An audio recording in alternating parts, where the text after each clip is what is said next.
Jury de la filière génie logiciel 2005, la mention de très avec plaisir de se réunir aujourd'hui pour examiner votre travail. Je vous donne 15 minutes pour présenter. Merci, Monsieur le Président. Mesdames, Mesdemoiselles, Monsieur, bonjour.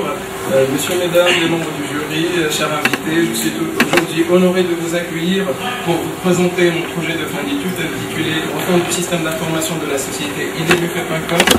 Ce travail a été effectué au sein de l'entreprise française idbuffet.com, où j'étais encadré par M. Thomas Favrel côté entreprise et par Mme Sonia Bouzidi côté ISA, que je leur dois une profonde reconnaissance. Alors, comme l'intitulé l'indique, notre projet s'inscrit dans le cadre de la gouvernance entreprise, précisément sa dérivée gouvernance IT, qui se résume par la définition d'une stratégie, la mobilisation des ressources de l'organisation, la fixation des objectifs court, moyen, long terme, pour s'incliner en une bonne gestion des ressources humaines, une meilleure gestion des ressources matérielles et financières, et bien sûr un très bon pilotage du système d'information. Et c'est ainsi l'aventure dont j'ai eu le plaisir de partager le forêt avec vous aujourd'hui s'est déroulée selon le plan suivant. Alors, en premier abord, on va attaquer le cadre du projet. Ensuite, on passe à la problématique rencontrée et sa procédure de résolution. Par la suite, je vous détaille la solution proposée et je vous détaille aussi les étapes de notre projet informatique amené de la spécification à la réalisation afin de terminer avec une synthèse et les perspectives du projet. Alors, le cadre du projet. idbuffet.com. En effet, c'est les titulaires du libellé de premier traiteur en ligne. Il s'agit donc d'un traiteur organisateur de réception. En effet, idbuffet.com est la marque de la société à responsabilité limitée TOC à domicile, dont le chiffre d'affaires s'élève à 2,5 millions d'euros et qui compte plus de 24 salariés selon les dernières statistiques de 2012. L'histoire va commencer avec trois cofondateurs ici de l'école gastronomique française Ferrandi, qui ont lancé TOC à domicile en 1995, avec l'idée avant-gardiste de promouvoir leurs produits sur le web. idbuffet.com a vu le jour. Il s'agit aujourd'hui d'une entreprise en plein essor. Elle a pu assurer 2800 réceptions dernièrement en 2012, dont 97% de la clientèle y satisfait. Cette masse de clientèle lui a permis de décrocher une position parmi les top 40 et est composée de 40% de particuliers et 60% de professionnels. Vous êtes en train de vous poser une question légitime probablement, mais qu'est-ce qui a poussé une telle entreprise à s'investir dans un projet informatique? Alors, le revers de la médaille, que cet essor cache en effet une entreprise en évolution, certes, mais dont le système d'information devient plus complexe et prend le pilier de la gouvernance d'entreprise, et c'est avéré crucial de le revoir.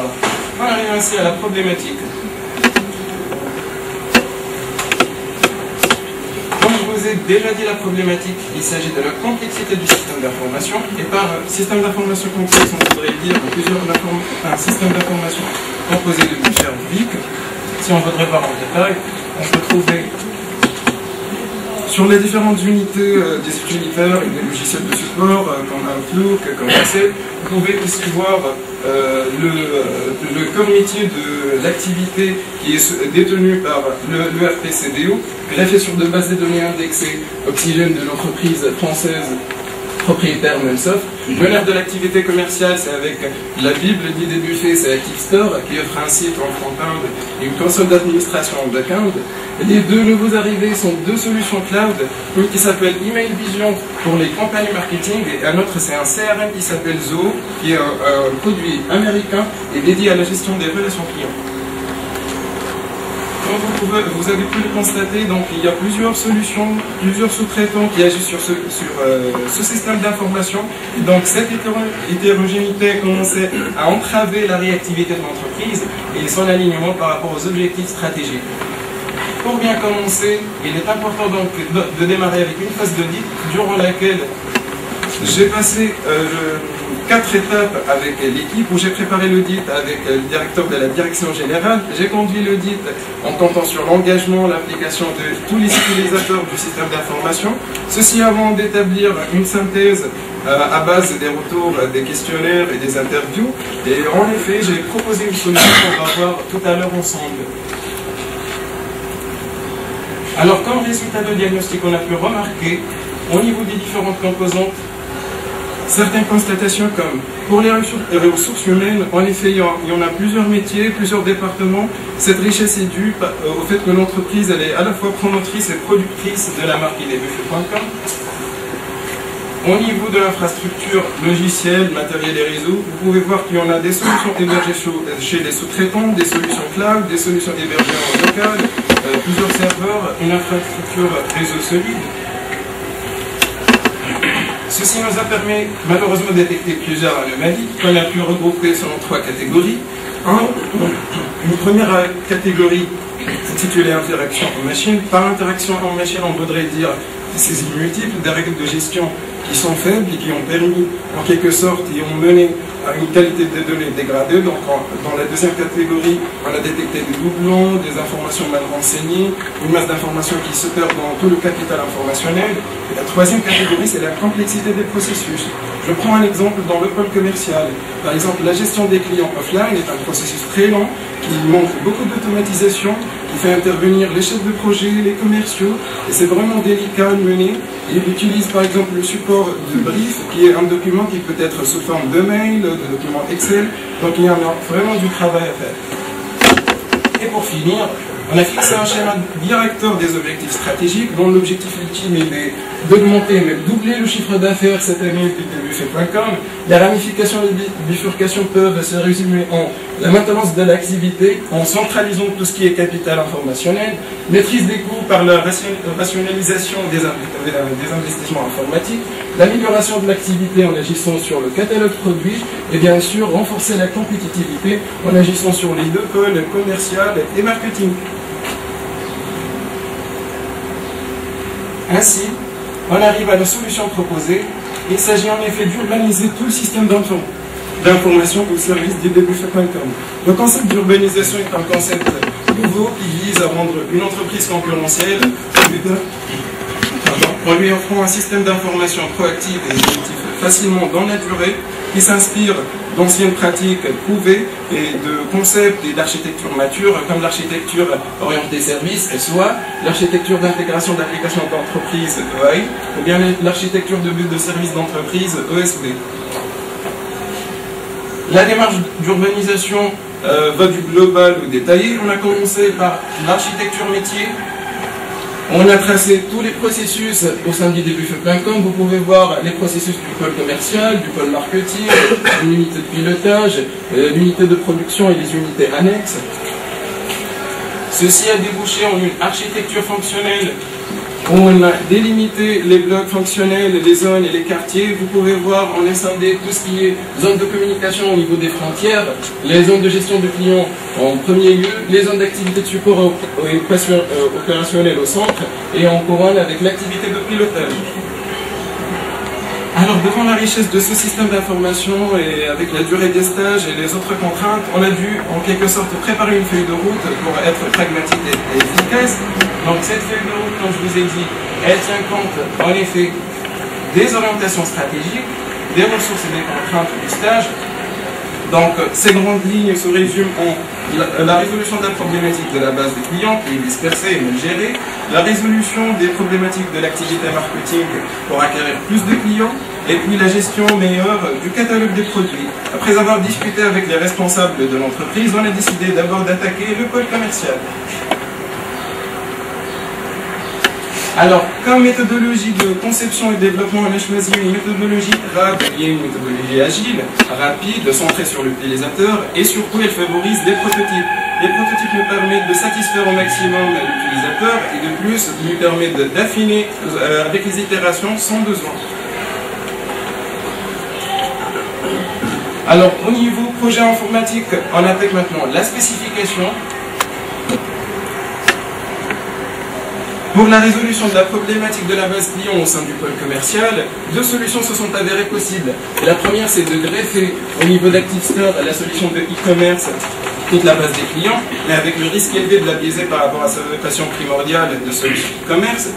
La deuxième, c'est de s'investir dans une solution CRM et revoir déjà l'usage actuel de Zoho, par exemple. Donc, avec comme argument la modularité, le découplage faible entre les fonctionnalités, on s'est orienté vers la deuxième option. Et donc on a pu traduire ce choix en termes d'architecture applicative. Vous pouvez voir qu'on a délimité la fonction de l'ERP pour tout ce qui est zone du support, activité opérationnelle. Le réceptacle des clients sera dorénavant le CRM avec des impulsions des internautes depuis le site. Et Email Vision, il va agir au niveau des campagnes marketing. Et on a enrichi les zones d'échange avec une couche de web service. Le choix de l'architecture logicielle se traduit par l'implémentation de web services sur les solutions qui les permettent, à l'instar de ActiveStore. Utiliser déjà les API qui existent convenablement comme ceux offerts par Zoho CRM, et aussi s'investir dans un bus de service d'entreprise, puisque la solution CBE elle est très ancienne, vieille, il ne permet de la communication que par fichier plat. Maintenant, vous pouvez voir finalement le schéma de notre système d'information esthétique et qui a subi toutes les transformations qu'on a proposées. On arrive alors à la conception. On a sélectionné de mettre en valeur les nouvelles fonctionnalités offertes aux commerciales. Par exemple, il pourra gérer lui seul toute la base des clients selon le concept des comptes contacts pour distinguer les professionnels des particuliers. Aussi, son processus de gestion offline, il a été automatisé grâce à l'intégration d'une nouvelle brief dans le CRM carrément. Et puis, il se réjouit maintenant de son tableau de bord pour suivre son rendement et son quotidien. Pour les chefs de projet, par exemple, on les a épargnés de la gestion de la base des clients. Ils vont se focaliser sur la formulation de l'offre et la gestion des documents de vente. Vous voyez par exemple l'impact carrément sur la séquence et l'acheminement du processus. Le commercial va interpeller simplement les fonctionnalités de Zoho Creator. C'est un environnement de développement qui permet d'enrichir le CRM Zoho. Et le reste du système d'information va synchroniser en mode live en fonction des règles connectiques. On arrive ainsi à la réalisation. Donc notre réalisation s'est étalée sur 3 itérations majeures où on a choisi comme environnement de développement, une plateforme riche, composée de talents de SB pour construire le SB, Zoho Creator pour ajouter de nouvelles fonctionnalités sur le CRM Zoho, NetBeans pour la logique métier et les développements des web services, et puis Glassfish, il va déployer ces web services.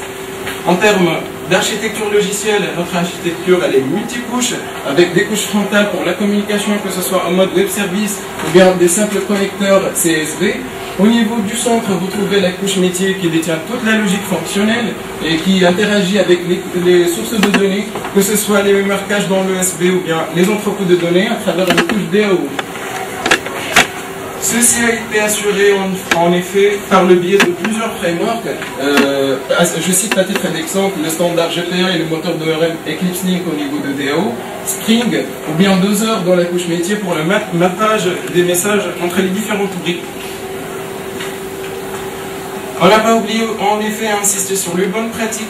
Les bonnes pratiques, que ce soit en termes de patrons de conception, comme les patrons de conception de GOF, les patrons de conception J2E, IOC, Mapper. Ensuite, au niveau de l'IHM, on a insisté à se référer par rapport aux critères ergonomiques de Bastien et Scapin, que ce soit pour le revue des maquettes existantes ou bien pour l'élaboration des nouvelles maquettes. Et bien sûr, on a découpé les aspects de la logique métier, que ce soit en termes de journalisation, gestion d'exception ou bien envoi d'alerte par mail aux responsables du système d'information. Notre travail n'a pas manqué de démontrer son fruit rapidement. En effet, avec la 3e itération, le système d'information a commencé à subir plus de changements. Maintenant, les responsables du buffet qui détiennent une architecture claire, urbanisée, ils ont eu l'opportunité de nouer un contrat de partenariat avec RTJ. En effet, c'est un acteur sur le marché français spécialisé dans l'enrichissement des bases de données. Dorénavant, tout ce qui est professionnel va être enrichi dès sa création même. Et puis, les possibilités de partenariat avec un cybermarché bien connu sur le marché francilien qui est Aura.fr. Et ainsi, c'est le premier pas de l'ouverture du système d'information vers d'autres systèmes d'information externes. Pour concrétiser ça, on va passer à la mise en prod, qui était aussi une étape délicate. On a dû passer par un sous-projet de qualité de données, où on a détecté les doublons, les données altérées, les nulles, pour purger les bases, et démarrer convenablement. Et puis, on a syrétisé le capital des professionnels qui existaient déjà au niveau du système d'information auparavant. Vous pouvez voir par exemple un extrait de rapport détaillé de l'outil Talent qualité de données qui vous permet à partir d'une source de données de vous donner ses constatations et ses analyses en termes de doublons suspects ou bien de vrais doublons ou bien en termes de données intérêts ou bien des données mal renseignées. Et puisque on insiste sur l'implication de la ressource humaine, on a arrangé des formations au fin de notre expérience où on a initié tous les utilisateurs du nouveau système d'information. Et pour finir, permettez-moi de vous démontrer quelques imprimés écrans des nouvelles briques ajoutées. Par exemple, vous voyez ici la liste des briefs intégrés directement commutables au niveau du CRM. Voici l'entête d'un brief. Vous pouvez voir aussi maintenant les maquettes des documents de vente qu'on s'en sert au niveau du CRM. Par la suite, j'ai voulu mettre en valeur la correspondance entre un document de libellé DDV 015-316 et son correspondant sur le CRM en mode